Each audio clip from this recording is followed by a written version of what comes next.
Току-що завърши последният ни матч в Адриатическа лига за този сезон за момичета до 15 години.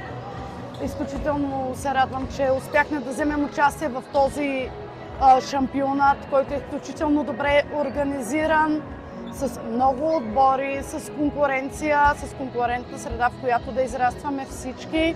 Като цяло организацията е на изключително ниво и аз много се радвам. Още веднъж искам да благодаря на организаторите за всичко, на всяко едно място, в което сме били. Успяхме да спечелим 3-то място, което е успех за нас и за България. Надявам се да продължим в същия друг, в следващите сезони да участваме и с по няколко гарнитури, ако имаме възможност. Това за нас е крачка напред за развитието за баскетболен клуб Септември. Благодаря на всички за подкрепата през цялото време. Родители, семейства, съмишленици и деца от клуба.